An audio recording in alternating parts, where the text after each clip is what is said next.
Paus Leo ke-14 mengobarkan revolusi cinta di tengah dunia kontemporer yang penuh dengan penderitaan, ketidakadilan, dan perang tiada henti. Bapa Suci menegaskan kasih itu tidak terbatas, tidak mengenal sekat dan tembok pemisah. Tindakan kasih dan peduli terhadap sesama tidak hanya terbatas kepada mereka yang seagama dengan kita, bukan pula hanya terhadap mereka yang satu negara, satu suku, satu ras, dan satu golongan dengan kita. Revolusi kasih, cinta, dan peduli terhadap sesama itu diserukan oleh Paus Leo dalam misa pada Minggu 13 Juli 2025 di Paroki Santo Thomas Villanova, Castel Gandolfo. Bapa Suci berada di Villa Kepausan Castel Gandolfo dalam rangka berlibur musim panas. Seruan tersebut merupakan hasil refleksi Paus Leo tentang perumpamaan tentang orang Samaria yang baik hati, bacaan Injil dalam misa hari Minggu yang lalu. Paus Leo mendesak kita untuk bertindak dengan hati penuh belas kasih, penuh bela rasa, seperti yang dilakukan Tuhan Yesus Kristus. Lewat perumpamaan itu, Kristus menunjukkan kepada kita wajah Allah. Wajah Kristus sendiri yang penuh belas kasih dan peduli terhadap sesama. Maka sebagai murid Yesus, kita harus memiliki perasaan yang sama seperti Dia. Itu juga berarti memiliki hati yang tergerak, mata yang melihat dan tidak berpaling, tangan yang membantu sesama dan menyembuhkan luka-luka mereka, serta menyediakan bahu kita untuk ikut memikul beban mereka yang membutuhkan. Jika kita menyadari jauh sampai di lubuk hati yang mendalam bahwa Kristus, orang Samaria yang baik hati itu, mengasihi dan peduli terhadap kita, kita pun harus tergerak untuk mengasihi dengan cara yang sama dan berbelas kasih seperti Yesus.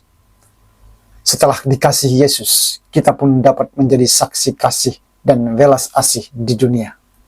Hari ini, kata Paus Leo, dunia penuh dengan penderitaan. Betapa banyak orang miskin diinjak-injak. Betapa banyak anak terlantar karena orang tua mereka mati terbunuh dalam perang. Kemiskinan dan kelaparan merajalela. Kesenjangan sosial makin lebar. Banyak orang mengungsi. Banyak orang diabaikan, ditolak, ditinggalkan, dan terpinggirkan. Sebagai murid Yesus, apa yang harus kita lakukan? Apakah kita hanya menengok sebentar lalu berjalan lewat, tidak mau tahu? Ataukah kita membuka hati kita seperti orang Samaria itu? Sekali lagi Bapa Suci kembali menegaskan, dunia membutuhkan kita untuk mewujudkan kasih bagi mereka yang terabaikan, yang ditolak, dan yang ditinggalkan. Dunia membutuhkan suara kita untuk mengecam ketidakadilan, membuka kebisuan terhadap berbagai pelanggaran kemanusiaan. Tentang empati, belas kasih, dan peduli, Gereja Katolik telah meninggalkan jejak sangat mengagumkan dalam sejarah. Istana Kepausan Castel Gandolfo sendiri pernah menjadi saksi sangat mengagumkan betapa Gereja Katolik mewujudkan kasih dan kepedulian seperti yang dilakukan oleh orang Samaria yang baik hati. Pada bulan Januari 1944, setelah Italia diduduki oleh pasukan Nazi Jerman, wilayah Castelli Romani, tempat Castel Gandolfo berdiri, menjadi lokasi pertempuran paling sengit dalam Perang Dunia Kedua. Ribuan orang jadi pengungsi dan terlantar. Banyak di antaranya sudah dimasukkan ke dalam daftar orang yang dibunuh karena bersimpati dengan para pejuang perlawanan Italia. Jumlah pengungsi tercatat 12.000 orang, termasuk 40 wanita hamil.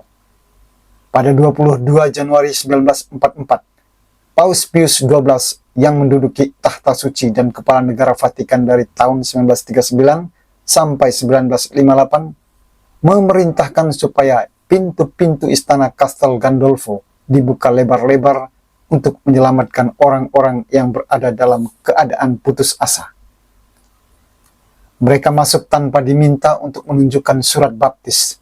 Tak seorang pun ditanya tentang afiliasi politik mereka.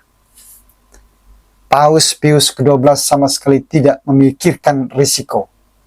Beliau tahu bahwa mengurus orang dalam jumlah besar akan semakin menguras sumber daya Vatikan yang sudah terkuras selama perang. Selama 4 bulan tinggal di Istana Gandolfo, Vatikan menanggung semua makan dan minum bagi para pengungsi, termasuk kebutuhan sehari-hari lainnya.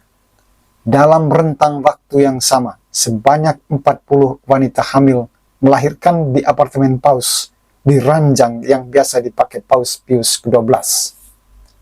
Setelah perang selesai, Paus Pius ke-12 kembali menempati kamar yang dipakai oleh ibu-ibu untuk melahirkan.